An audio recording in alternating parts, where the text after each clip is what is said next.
thank you everybody to the Rongyang campus. This is a new word, but everybody knows Rongyang campus means. That means we have a close relationship with Taipei's Veteran General Hospital. Actually, we share a lot. But not everything. But that's good enough. So I would say we work together, we study together. That means in some sense, we found the data map actually, I was heard it from the Ms. Xiao from the Taipei Veteran General Hospital side. I found it's useful. So with some negotiation with staff there, so we incorporate into more like school environment. But let me say it again, that is always back to Rongyang campus. So I expect more people through this data map and to learn more about how to face the future challenges and making them into opportunities. So we have a very tight schedule today. So we're going to have Dr. Liang from the Taipei Veteran General Hospital side to do the opening. He is the director of Evidence-Based Medicine Center. And then, of course, is today's speaker, Dr. Sarah McKinley from ABSCO. Right, so yeah, Dr. Liang, please. Hello, Dr. McKinley and Professor Guo. Thank you for inviting me to open this insightful lecture. So I will give you some short introduction about this lecture. So we all know the convenience of evidence-based database, such as UpToDate. You may be very familiar with, or Dynamate, which is new to NYCU, but widely used in other institutions. Such system provide us an easy to use interface to get the most evidence-based clinical information for the busy clinician. Meanwhile, the amazing generative AI, such as ChatGPT, catch everyone's eyes rapidly. It provides a more intuitive way to use and get the answer. However, if you have some experience in using the previous edition of generative AI, you may be noticed that the answer provided by generative AI is not so reliable. Fortunately, the advance in generative AI is very fast. Today, we are so lucky to have Dr. Susan McKinney to share her expertise in applying generative AI in evidence-based medicine. It's my honor to introduce Dr. Sarah McKinney. Dr. McKinney is currently the physician consultant at ABSCO.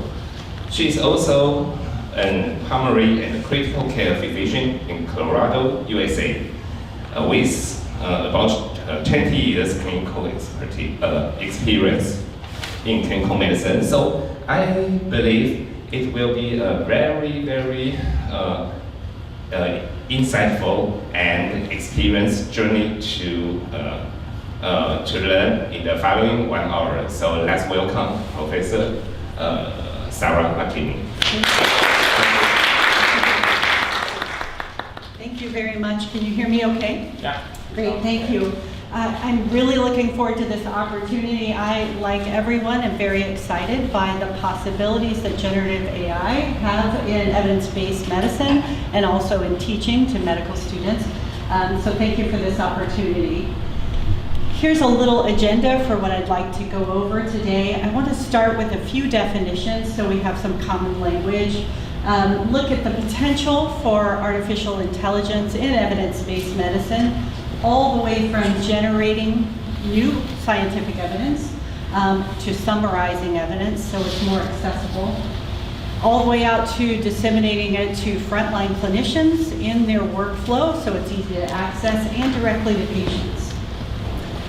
Any talk about AI at this point isn't complete without talking about the risks. A lot has been made in the news about its hallucination, but there's other risks as well. Errors, ownership, who's responsible when generative AI creates something that's a mistake and that affects a patient's outcome. The potential for bias, for introducing racial or gender bias and inequity in care, for making that worse. And some attempts at regulation, though this is the hardest part of the talk because it changes every hour, and I'm sure what happened an hour ago is different than now. For definitions and terminology, I thought that generative AI should be very good at doing definitions, so I actually asked different AI chatbots to give me a definition for AI. And I started with one called Leo. Leo is a part of Llama 2, which is owned by Meta. And I said, Leo, give me a definition for generative AI. And this is what it came up with. I'll let you read that. I think it's actually a pretty good definition, maybe a little better than I could write. Then I asked ChatGPT 3.5, what's a large language model? And it correctly said it's an AI model trained on vast amounts of text data to understand and generate human-like language. I found it interesting that it commented on its abilities to translate. So I simply asked ChatGPT, can you tell me that in traditional Chinese? And this is that I'll depend on you to decide how true that is, but I thought it was very impressive in a few seconds for someone who has no knowledge of Chinese, but that was a pretty good definition. Retrieval augmented generation gets a little bit more complicated. I asked ChatGPT again for a very simple definition that it wrote here. But the idea is instead of having a question that is asked, input that goes into sort of a black box like ChatGPT, and output that comes out the other side, can we give something like ChatGPT a database that we know is reliable? So instead of everything on the internet where we might have misinformation or outright fiction or malicious information, can we give it a reliable database? Think PubMed, think CINAHL, think UpToDate or Dynamed. What information can we give it that we know is accurate and curated, and only from this information then give us a reliable answer? So that's what retrieval augmented generation is designed to do. Taking a step back, let's think about the evidence-based medicine process, because I think we see every step along the way how the potentials of generative AI help us. Can it help us ask the right clinical question? It's very good at predicting the next word. It can help us broaden our questions, see what information is out there, access important information, pull all of the relevant studies, broaden or narrow our search. Appraise the evidence. I'll present some studies here in a minute that show us that it can help expedite the appraisal process. Apply the information to a patient condition, and it's very important as busy clinicians that we have this information for the right patient at the right time in the workflow. We know that that makes our ability to use that information much better.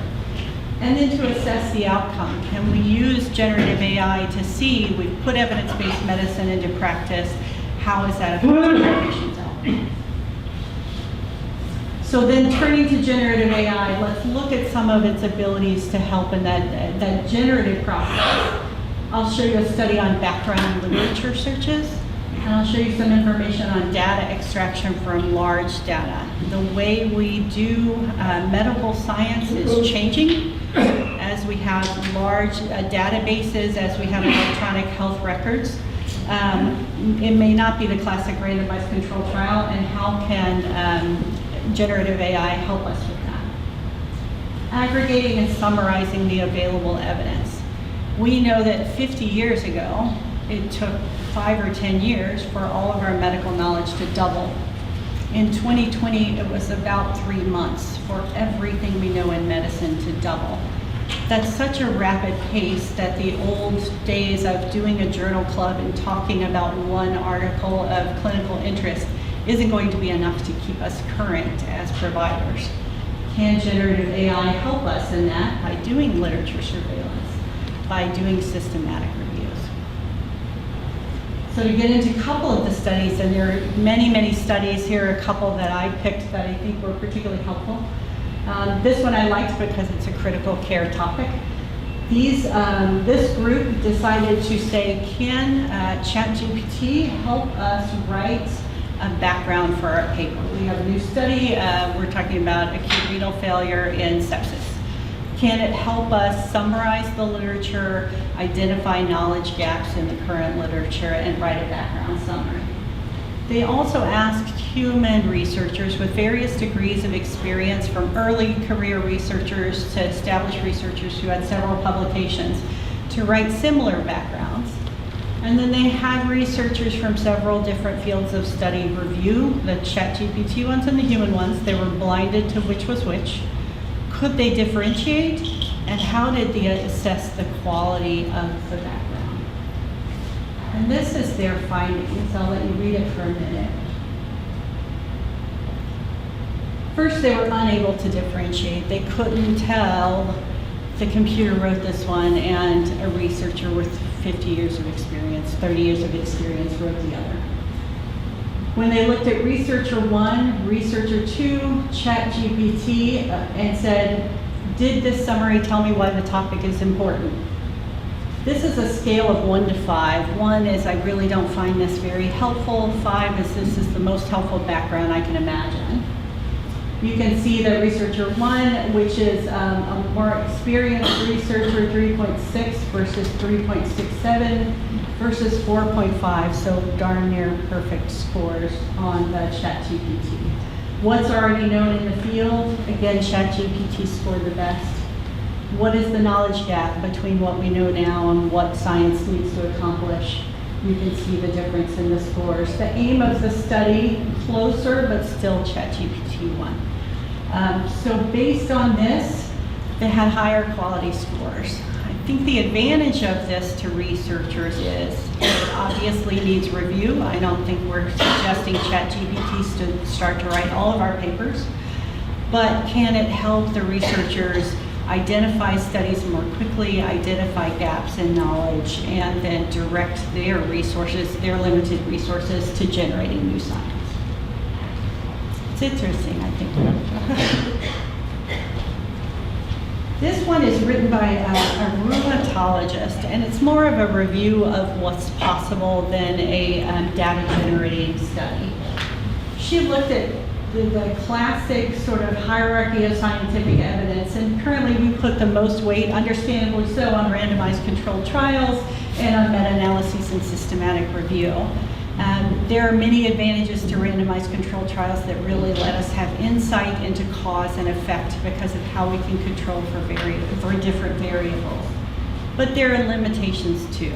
As a rheumatologist, she tends to have patients with rare diseases, small populations that have effects over time.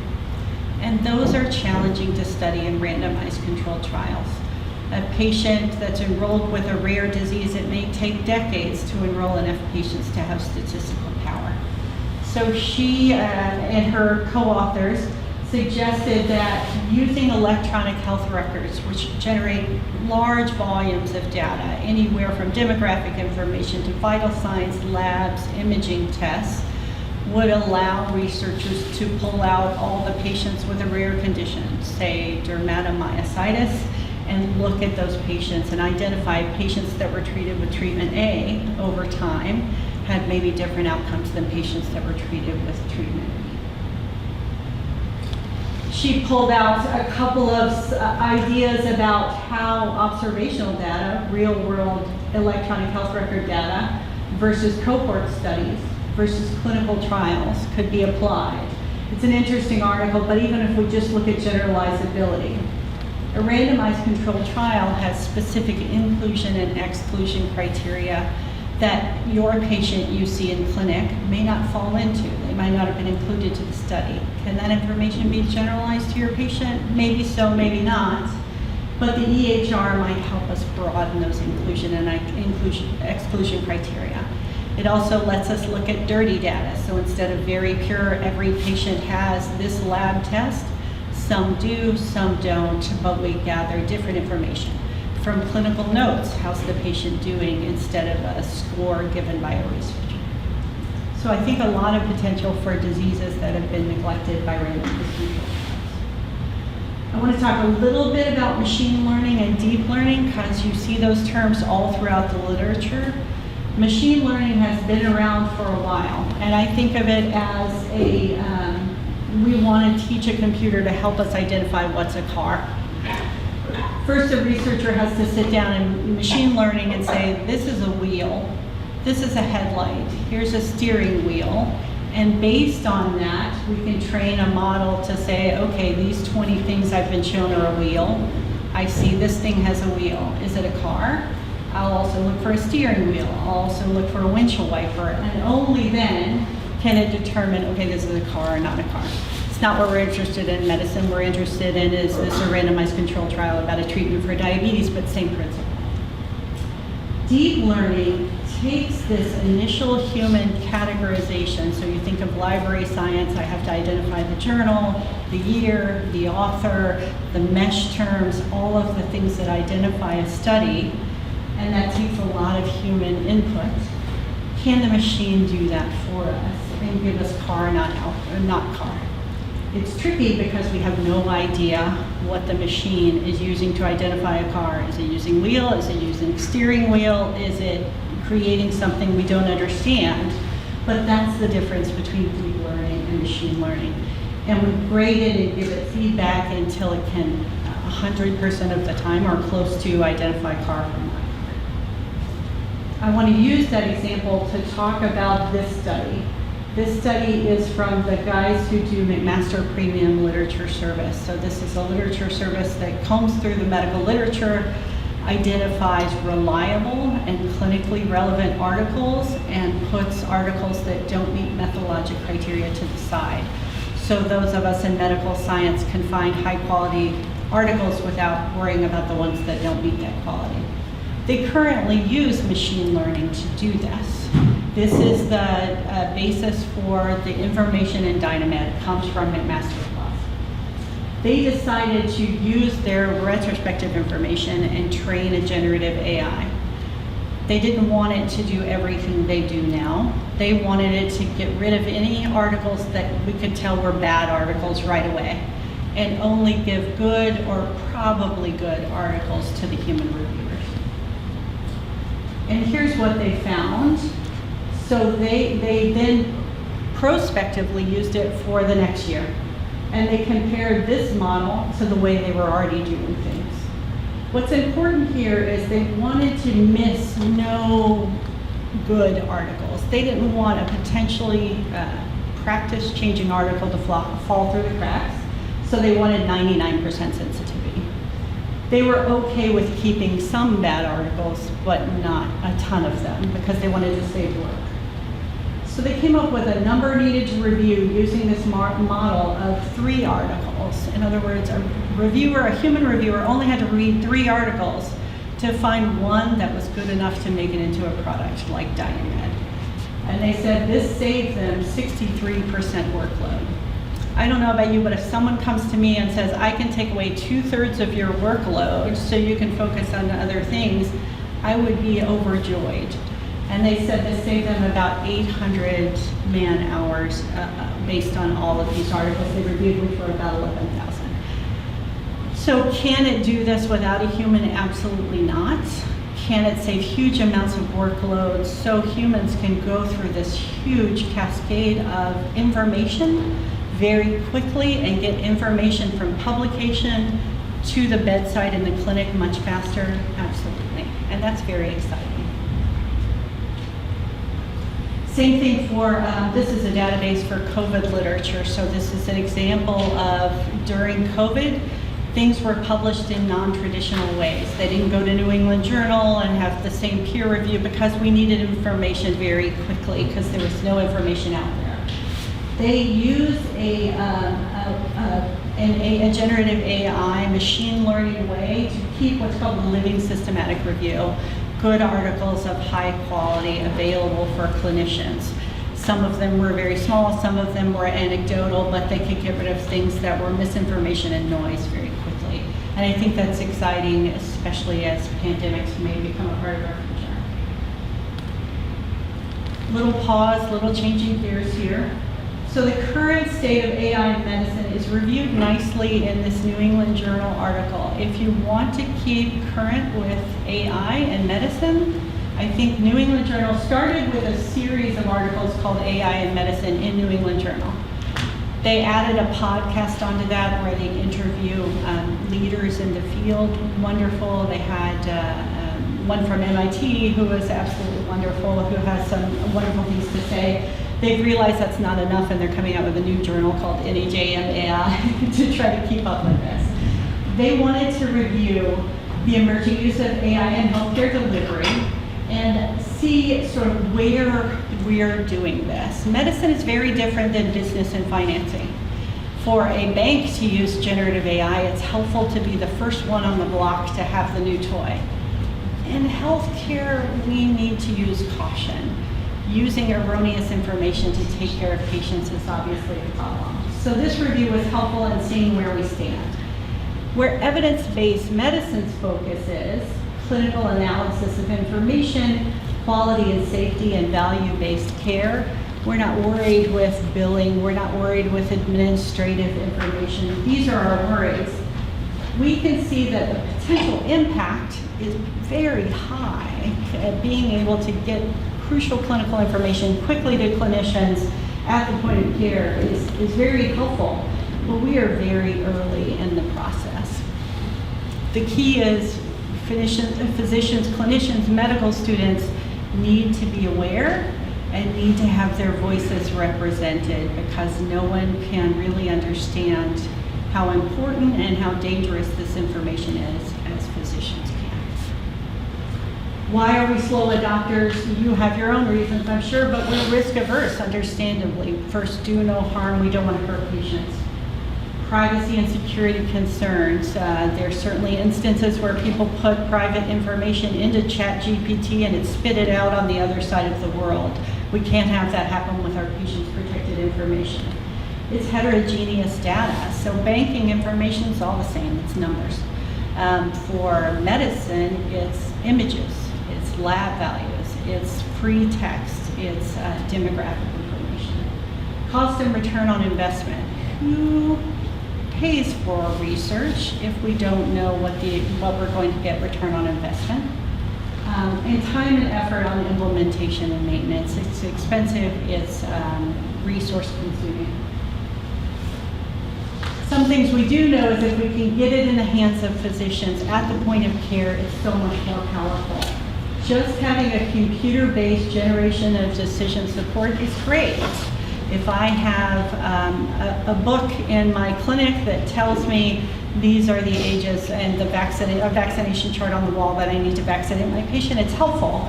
And it improves the chances that I'll use that evidence to an odds ratio of 6. If, however, we can make automatic provision of decision support at workflow, it increases it to 112%. So if a ChatGPT can listen, I'm talking to Mr. Smith about atrial fibrillation, and it pulls up information I need at the point of care about how I should treat it, it's so much more powerful. This is the New England Journal authors, similar sort of brainstorming about how might we use it in sepsis. From a patient in the community who's in a nursing home, who maybe has risk factors for sepsis, gets flagged, hey, keep an eye on this patient, to their vital signs start changing, notify a nurse, all the way through the emergency department in the ICU, any subtle change in vital signs, these antibiotics aren't right for the situation, the dosing isn't proper, all the way to discharge home, having a patient chat bot, I'm having chills, what should I do? That information is clear. Does anyone have used ChatGPT? Does anyone have on their phone? Has anybody played with it? Show of hands. It's really fascinating what it can do. These authors at Vanderbilt University have done a lot to try to optimize their electronic health record alert. So, and I'll show you on the next slide, they've looked through different alerts. We know that if you alert physicians too much, they ignore alerts. If you don't alert them at the right time, dangerous things can happen. So they'd already done some work trying to optimize their alerts to make sure it was the right patient at the right time, but not perfect. What they did is they used GPT and they fed it some of the things they'd found in the past. For instance, one is, should I give a live virus to a patient who's immunosuppressed? And they have that alert in their system. They asked ChatGPT, how can I make this alert better? What things should I add? What things should I not bother physicians with? And they got its input. These are the 7 alerts they used. They just focused on these, anywhere from your patient is on a blood thinner and hasn't had a lab, to your patient is at risk for nausea and vomiting after a surgery. How can I make this alert better? Here's an example. This is the one for my patient. It could get a live virus vaccine, but they have a defective immune system for some reason. This is what they already had as their criteria. So if the patient had any of these things, this alert would pop up. This is what AI added. Include patients who are breastfeeding, include patients with a history of cancer. Some things that were very helpful that can help make sure it wasn't popping up on the wrong patient, but was popping up on the right ones. It wasn't perfect, and it had some mistakes. This one, maybe not harmful, exclude a patient receiving radiation. That's not really going to suppress an immune system for the most part, that a patient could get a live vaccine. But for biologic agents, there is no such thing as a Tannerfiget. That's not a drug that's ever existed. Does it mean a Tannercept? Maybe. Would every practitioner be able to identify that as an error? I don't know. So they know it can't work on its own, but it can help speed humans in doing what they need to do. I'll use this example. These are AI-generated scores at the top, as the reviewer said, hey, this is good or this isn't. Acceptance. I can accept the suggestion without edit. Orange is bad. No, I can't do that. And for AI generation, it gets more concerning scores compared with humans, but the two collaborating together, and I think that's going to be the key for AI in the future, is it improved their ability and reduced their human workload. And this is, of course, early AI. Generative AI is well underway in American healthcare. Our biggest electronic health record is one called Epic, and these are screenshots actually from their advertising and their current products. They use ChatGPT 4. This is an example of a patient has emailed his physician with a question. The ChatGPT generates a responding email, but does not send it. It sends it to the physician for review. The physician can amend it or accept it and send it on to the physician. The design is to reduce workload. This is one where the ChatGPT suggests a summary. A patient has visited you 3 months ago, is coming back to visit you now. They've seen many other practitioners, they've had lab tests, and they've had life events going on. The ChatGPT can look through the chart and provide a brief summary, so you don't have to go finding the echocardiogram results or the lab results. It's all summarized for you there. This screen is the many things they're working on, which changes by the day. So it's already here.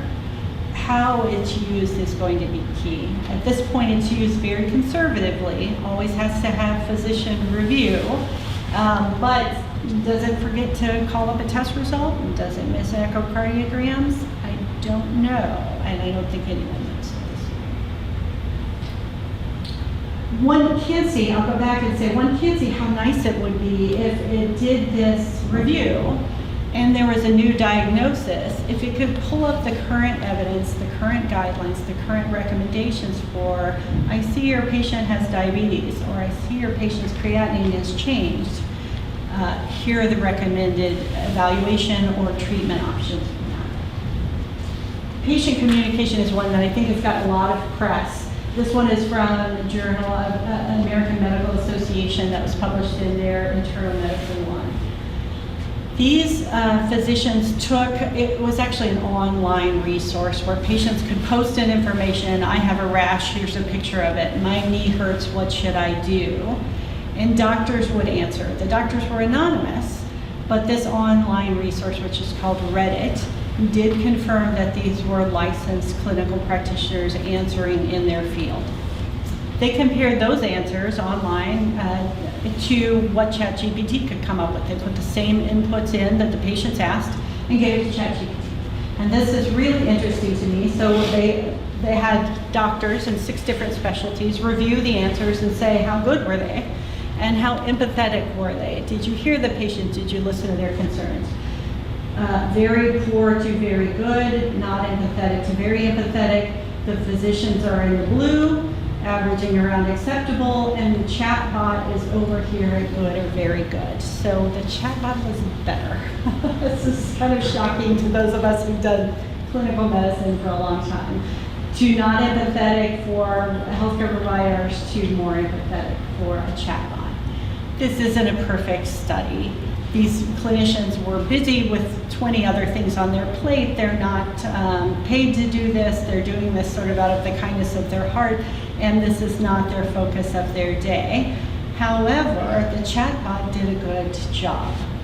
Notably, though, the authors do warn they didn't assess everything for medical accuracy. These were docs who were reviewing it, but they didn't look up every single fact and make sure that was the most current status. So take this with a grain of salt, but that's pretty impressive for the ChatGPT. ChatGPT in medical education is really interesting, and in its infancy, it has hardly been used. I think you've probably seen most of the information about can ChatGPT pass like critical care resuscitation test? Can it pass a board exam? Can it pass a clinical specialization exam? Why do we study that? We don't want ChatGPT to take our exams for us, though that would be nice if we didn't have to sit through the exams. That's not the goal. The goal is to see how well they can understand complex medical information so they can give it to a physician at the point of care. This is one of many studies where this is a German medical school. It's several medical schools throughout Germany, and they take a test every year to see how they're progressing through their learning curriculum. And they compared it to ChatGPT taking the same exam. It's optional in the 6th year, which is their clinical year. That's why the numbers are small in the 6th year. But passing score is 60% in your final year of medical school. And ChatGPT got 65% of answers right. So it could pass the end of medical exam curriculum. This is small, but it sort of identifies maybe more complicated things. It didn't do so well. A yes or no question or a true or false question, it did much better on. Though when it gave answers for why it answered the way it did, they were good answers. So this tells us maybe in the near future, as a medical student, you take a test and people see maybe you need work in this area. Maybe ChatGPT can identify those areas and become a way to tailor medical education and medical curriculum to individual students. We're a long way from there, but that's a possibility. So here are some of the use cases. Could we use generative AI to do clinical case studies? I need a patient to learn about acid-base status in a patient. Let's have clinical case studies or virtual patients that can answer questions, that can teach about how to take a history and a physical, how to speak to a patient and give immediate feedback. That question may have been leading to some patients ask it a different way, or that was a culturally insensitive question or whatever. Facilitate research, we've talked a little bit about with background information. Give personalized feedback and help plan curriculum for an individual medical student based on their particular needs. Obviously, risks are plagiarism. There's a statistic in America that 1 in 3 college students have used ChatGPT to help finish an exam. I think that means 2 out of 3 maybe lied on the question. I bet 3 out of 3 have used ChatGPT. The concern about misinformation and some other concerns. Here is one application. You asked me about clinical decision support. Dynamed has things currently called shared decision-making tools called option grids and Dynamed decisions. Some of these option grids are used in this prototype app. So this is an app where in the prototype it asks you what conversation you want to have. But this is something a clinician could roll out to a patient. Hey, you have a notification in your app. I want to talk to you about colorectal cancer in advance of our upcoming appointment. I want to talk to you more about this at our visit, but here's some information to get you ready. It can go through the different options. What does it mean? No screening test, you don't have a test, but here's the risk of that. fecal blood test. Here's what it means. Here's a DNA test and here's a colonoscopy. What are the risks that I find a cancer? What are the risks that I get a false negative? It can go through all the different options. It can ask the patient, did you understand that information? And what did you think of that information? If I gave you this menu of options, and I can exclude options if the patient's not a candidate for one of them, and what are you interested in pursuing or talking about further? And it can record those on the chart. So when I sit down with my patient, I can say, did you find the information helpful? I see that your preference is that you're interested in doing a colonoscopy. Shall we start there? And it can help engage our patients. They understand the risks and the benefits better, and they're involved in their care, so we get a lot more compliance when patients understand the options available to them, and they see the doctors respecting their choices. Let's talk about the challenges that we all have heard about generative AI. Hallucinations are certainly one, and these authors use a ChatGPT to write a small article about 2 rare diseases, homocystinuria and Pompey's disease. And they said it wrote a summary, and it even included references. It made up some information, but particularly concerning is the reference section, and this was actually the second go round. The first time it made up 10 studies, and it actually gave PMID numbers, so identifying information, quoted the journal, the page number. These PMID numbers were real. Nothing about the rest of the study was real. It was fiction. If you looked up the PMID studies, it pertained to different information. When they, on the second iteration, asked ChatGPT to clarify, gee, I looked this up and that's not what it is, it just came up with 10 other fictitious articles. So holding ChatGPT's feet to the fire about truthfulness with, this is just large language model, not that retrieval augmented generation. It didn't give it a walled garden. We see big problems. This is a company called Vectara that's on the internet that has evaluated all of the different available generative AI tools for accuracy and for this hallucination rate. They give it a brief reading and they ask it to summarize the brief reading only using the information that was given in the information.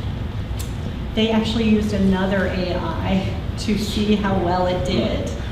Was it lying based on that? And which is interesting, right? Using fire to fight fire.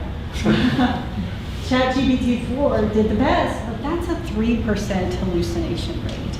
So if you're seeing a patient and throughout your day, and I give you 100 facts that help you take care of your patients, but 3 of them I just made up, I don't know about you, but I wouldn't feel very good about that. And at worst, we have a 27%, so 1 in 4 bits of information I give you is just fiction. I just made it up. There's a lot of work to be done in this space. Another problem with generative AI, of course, is bias. This is a North American study where they trained a generative AI on large volumes of data from an electronic health record. The clinicians input the yellow word, and the generative AI outputs the red word. So some race was input, the patient became belligerent and violent, and then they were sent somewhere else. When Caucasian or white was put in, hospital was the most often thing that was output. However, when African American, or Black was put in, prison was what GPT came up with, which is obviously not bias we want to introduce into our medical literature. So clearly problematic. Some places have tried to remove all self-identified race information from their medical records. The Canadian health system does not include self-identified race in their age. Interestingly enough, this study looked at the ability of AI to look at a chest x-ray, a CAT scan, or a mammogram, and be able to guess what the patient's identified race is. I don't know who's looked at a chest x-ray in here, but it's a black and white image, and I can't tell eye color, hair color, any of that from a chest x-ray. The sad thing is, maybe sad, maybe not, GPT can. So So what they did was, there is some background that it can tell differences like this. So they used public data sets, removed all race information, and they asked the ChatGPT, you've looked at all of these images, is this patient black, is this patient white, or is this patient Asian? And this is, the closer you get to 1, the more it is right on the money 100% of the time. So it's kind of area under the curve operations. And it could guess with a very high predictive value, about 91% on the chest x-ray, a little less on mammogram, a little less on CAT scan, but very high accuracy of guessing if a patient was white, black, or Asian based on the x-ray. They have no idea how it did this, no clue, no human being can do that. So they tried to correct for body mass image, maybe larger people or smaller people correlated to one race didn't make a difference. They tried to do it by bone mineral density, how dense the bones are. Didn't make any difference. They tried to do it on age, on gender, didn't make any difference. So they started to distort the images more and more, and it could get all the way down to a pretty terrible pixel resolution, here-ish, before that it couldn't tell race. Again, no idea how it does it, and it's not a problem that it does it. It's a problem that that means that even when we try to correct for differences in demographics. So underdiagnosis, a patient has a condition and it doesn't get identified, is different based on men is here in gray, women is here in red. For different races, African Americans tend to be more underdiagnosed, at least in the United States. The problem is, if we think a system can't have bias against a certain gender or a certain race because there's no racial information, then we're not doing our due diligence. We have to be vigilant because AI can guess things we have no idea how it can guess. It can guess insurance status. It's pretty remarkable. As a result of this, the International Committee of Medical Journal Editors have come out with pretty restrictive policies about can Gen AI write an article. They can't be listed as an author. Any use of ChatGPT or any other imaging AI has to be declared, and the humans are ultimately responsible, so fairly restrictive, and understandably so.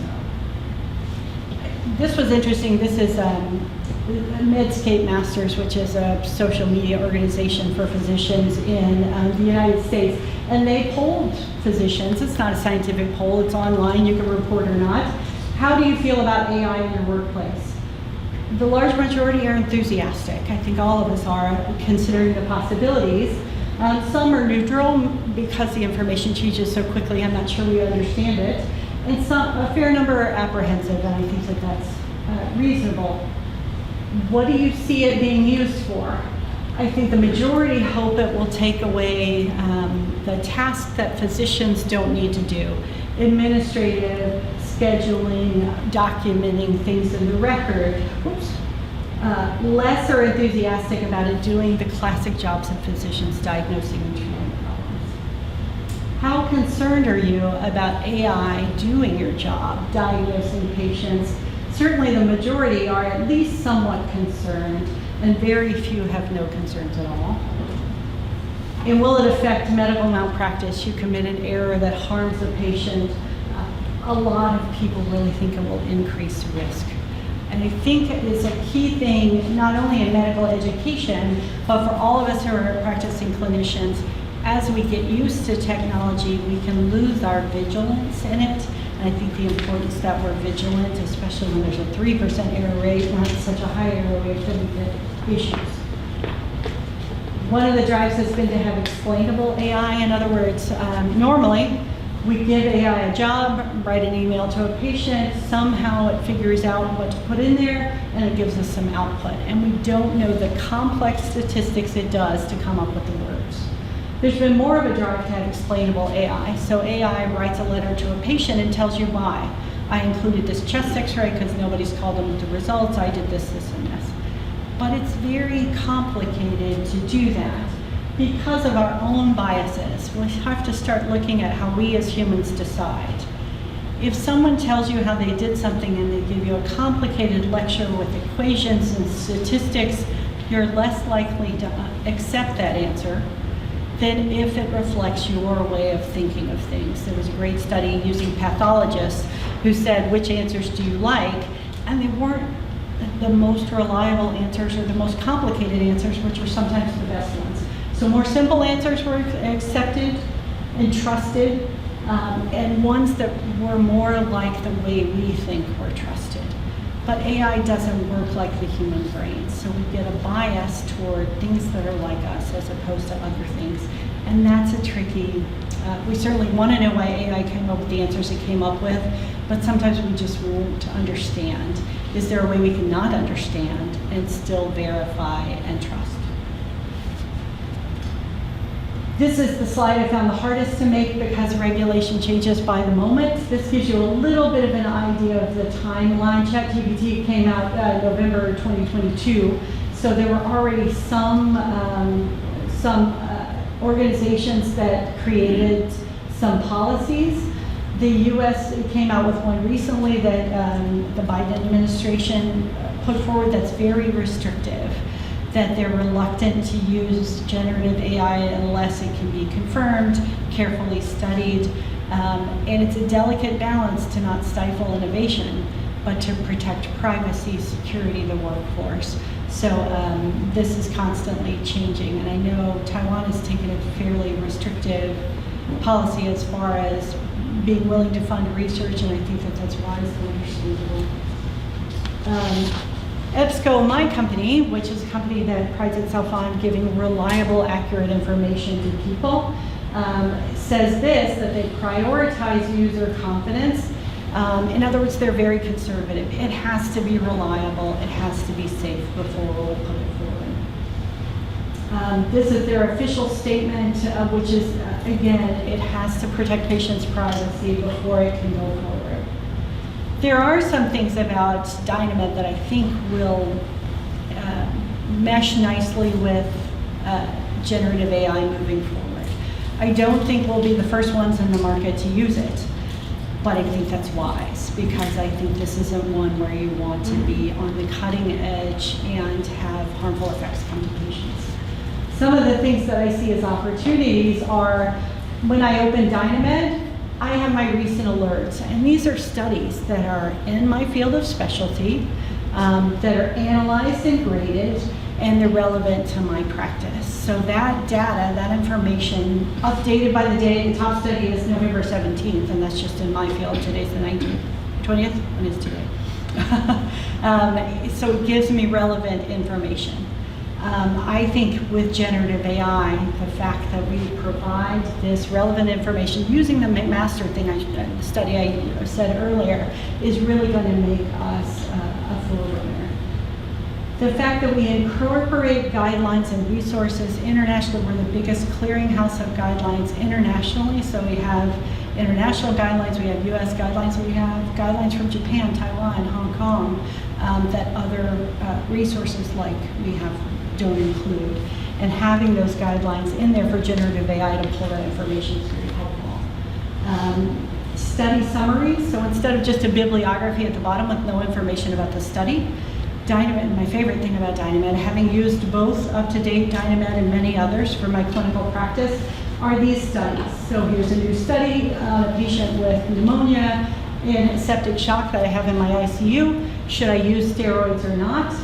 There's a summary of the information here, not just the punchline of should I give steroids or not, but would my patient have been included in this study? Does it apply to him or her? How well designed a study is it? And that information is going to be able to be drawn out by generative AI in a protected retrieval augmented generation walled garden very easily. The other thing that I really love about what Dynamed does is it has those shared decision-making tools. So this patient has atrial fibrillation. I can now in Dynamed put in a little information about the patient. Doesn't violate his privacy, they can't use this information to identify him, so his privacy and safety is guaranteed. This information is used to calculate risk factors for my individual patient, so it's personalized medicine. And then I can turn the computer to the patient and explain to him what every treatment changes as far as his risk in a way he can understand. He's not a statistician. With generative AI, tools like this will pop up, like I said, as I'm seeing the patient and it hears me talking about my patient with atrial fibrillation. So I think Dynamed is a resource that's poised to be very beneficial in this realm and be able to be useful at the clinical point of care. So I think it's going to be, I suspect, early next year is the timeline when some form of generative AI will be released to clinicians. Dynamedx is Dynamed plus Micromedics, the drug lookup, in one product. It includes, it's done machine learning, not deep learning, not generative AI, for years. So I can type in, here I typed in, what is the mechanism of action of etanercept? And it verified which salt of etanercept I wanted or which form of it I wanted. And it gave me that information very quickly. So if I'm looking for something and I need etanercept as a treatment, I can look that up very quickly using natural language. Dynamed, through Dynamedx, has already done some machine learning, and I think deep learning, based on our background, is going to be a natural step. Thank you very much for your time. I know it's a complicated talk. I'm happy to entertain any questions, but I really appreciate it. Any questions?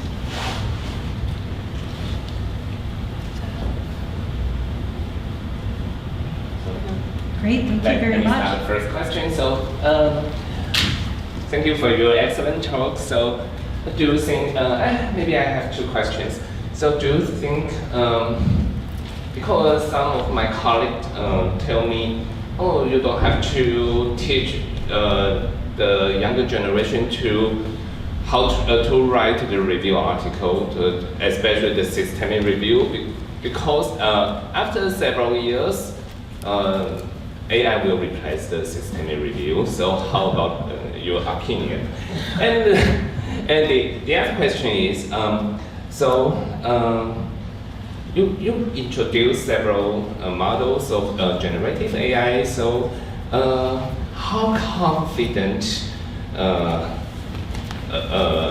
should we to use maybe the result or less recommendation of the such generative AI, or should we also can we ask the second opinion from another generative AI? So how many generative AI models are widely applied in current status? Wonderful questions. Thank you very much. For the first question, I think it's even more important to teach medical students what a good study is, what well-done information looks like, when to apply information to your particular patient, why a case series of 3 patients is nowhere near as powerful as a randomized controlled trial. Because though generative AI can be an ally, it can also be an enemy in certain ways. So you have to be the vigilant expert in the room that knows when to trust and when not to trust. I don't think we will turn over all of our writing to generative AI. Generative AI really just predicts the next word. It doesn't have knowledge. It doesn't have wisdom. We have knowledge and wisdom. It's very good at remembering things and pulling from large amounts of data. I may write a terrible sentence with many misspellings, but I understand the science in a way generative AI can't. So I may write the paper and then ask generative AI to write it in a better way, but I'm going to check the information. Right now, so little has been done to quality check generative AI that I don't trust it for anything right now. Maybe sending a text to my kid, I would trust it, maybe not. But for patient care, we hold the responsibility to take the best care of our patients. And right now, without a human overviewing and verifying things, there's no AI I would trust. I don't know how many AIs I would always run it past a human last. Thank you for that question. Other questions? Yeah. Yes, I have a question. Thank you. This is Anne. I'm from Taipei Veterans General Hospital, the chief librarian. Yeah, thank you for inviting me. I have a question. It's about the dynamic decisions. Can we are all using dynamic, which has been 10 more years. Yeah, and I would like to know the dynamic decisions. Can we use it right now? Our readers can use it, or it's next year's model? The dynamic decision. Question about dynamic decisions. Add-on. Yeah, it's an add-on service, but we can have more discussion. Okay, so we will talk about I that. would encourage you to look at it and have some of your clinicians look at it Okay. and see how they think it might work for them. Yeah, because it's new to me. Yeah. Yeah, okay. And the second question is about the preprint articles. I know that PubMed has already included preprint articles in their database. And now I just introduced the Mayo's clinics. They have a new AI database called Open Evidence. Yeah, and their database is PubMed. That means Open Evidence should have already deal with the preprint articles. I don't know if Dyname already deal with the preprint article because there's no any impact factor, and it's more and more important for the evidence. Yeah, so it's a challenge for all kinds of database for the preprint articles, and I would like to know how Dyname deal with it. Great, thank you. I will go back to Dynamic Decisions for one moment. EBSCO has 4 physician consultants. I'm one of them. All 4 of us, Dynamic Decisions is our favorite part of Dynamic. We love Dynamic, but Dynamic Decisions is our favorite part because ultimately as physicians, we love to talk to our patients and help our patients. It's the one tool that really helps us explain things to patients well. And it's a very We powerful would tool. like to know More about it. And I encourage you to take a look at it. About the databases and the use of generative AI, McMaster University, that PLUS system, is already how evidence gets to Dynamet. So they use generative AI now to send articles to our editors. That doesn't mean they go right into Dynamet. That means they are methodologically good quality articles. Then our clinicians and editors review them for, is this important for a doctor on the front line to know? And that is how we currently use generative AI for the Dynamed database and soon the nursing database, Dynamic Health. As far as Medline and Cinol, not currently, but I suspect in the near future. currently. Yes, currently. Oh. Maybe Jeremy or Do you want to answer that? Ashley want to answer the question? The pet librarian shall also share the Mayo Clinic, the open evidence. There you go. But we still need to have more discussion from HQ about how we include the preprint. But so far, the Medline, we have a database called Medline Automate, and Medline Complete already include the ahead of print article in our databases. So that will be part of our source in our database for the journal article. Yeah, but that is for Medline. But Medline didn't include all for the the- preprint articles yet. yeah. Yeah, so. Okay, I will seek advice from April. Thank you. Thank you, Jeremy. Any other questions? I'm happy to answer. Thank you so much for your attention today. I'm honored to come and speak with you. Thank you. Thank you.